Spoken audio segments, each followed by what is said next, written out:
As the man tilted his head back to examine the cave ceiling, he caught an unexpected glimpse of gold ore deposits worth tens of thousands of tons, glittering brilliantly under the torchlight. Just as he was marveling at this windfall, a bald man dressed in exotic robes appeared behind him without warning. Before Carter could react, the stranger lunged at him with a dagger.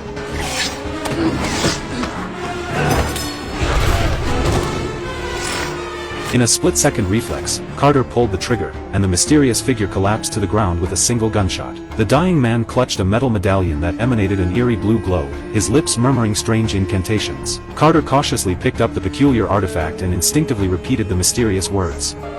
What? Basso.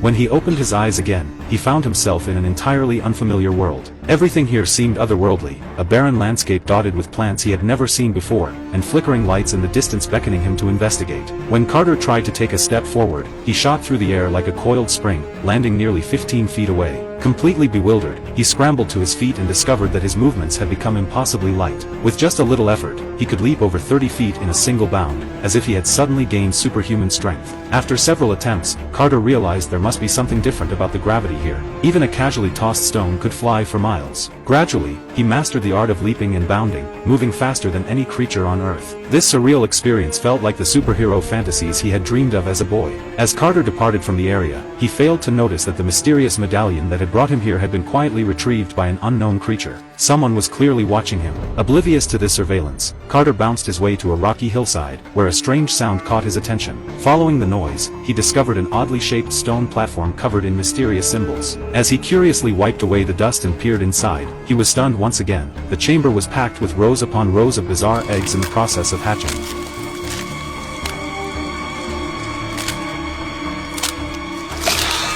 At that moment, Carter finally accepted that he had stumbled into a realm far beyond human understanding, a territory belonging to mysterious alien beings. A sudden commotion erupted in the distance. Carter sprang to his feet, alert and tense. Looking toward the source of the noise, he spotted a group of native inhabitants riding massive beasts, charging toward him at incredible speed. The unexpected confrontation made every muscle in his body tighten. Just as he was about to flee, a tribal warrior appeared in front of him in a flash, launching a deadly strike. Seeing how high their target could jump, a flicker of surprise crossed the eyes of these blue-skinned aliens. Sensing something extraordinary about Carter, the leader immediately called off the attack and ordered his subordinates to surround the entire hill. The alien chieftain voluntarily disarmed himself, preparing for a friendly exchange with this strange visitor. He introduced himself enthusiastically as Tars Tarkas, leader of the Thark clan. Captain John Carter, Virginia.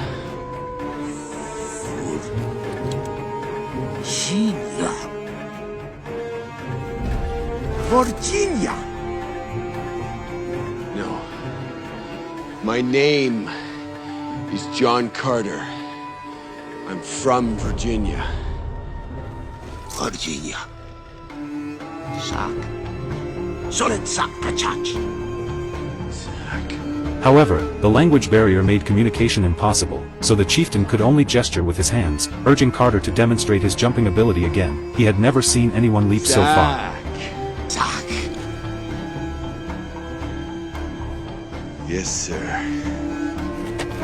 But when Carter pushed off with all his might, he landed precisely next to the pile of discarded weapons. He grabbed one, ready to fight his way out. Before he could even cock it, a sniper who had been on standby took him down with a tranquilizer dart straight to the backside. Carter was captured alive on the spot and hauled back to the tribe alongside baskets full of alien infants. Any eggs that failed to hatch were ruthlessly destroyed to prevent them from becoming food for the white apes. The Tharks brought Carter and the newborns back to their settlement, where a crowd of tribe members gathered to greet them. They were there to adopt children and continue their lineage. This society had a peculiar tradition. Female Tharks could only gain custody of a child by fighting for it. The women immediately formed a circle and began scrambling for babies. Whoever grabbed a crawling infant got to keep it. One frail female tribe member couldn't manage to snatch a single child after all that chaos and even got pushed around by the others.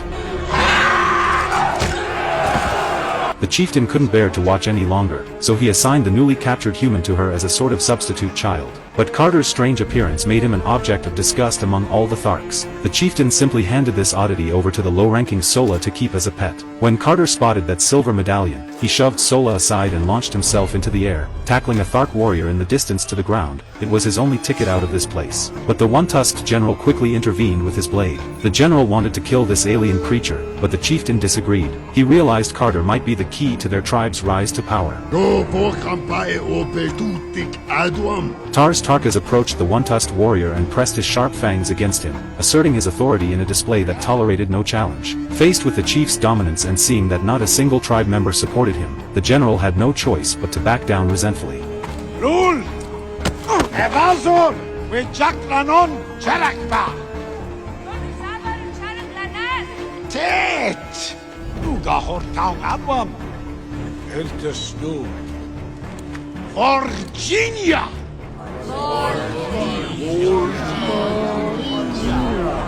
The Tharks clearly viewed Carter as some exotic new species to be put on display. The chieftain demanded that Carter perform his special abilities once more, but Carter was too proud for that.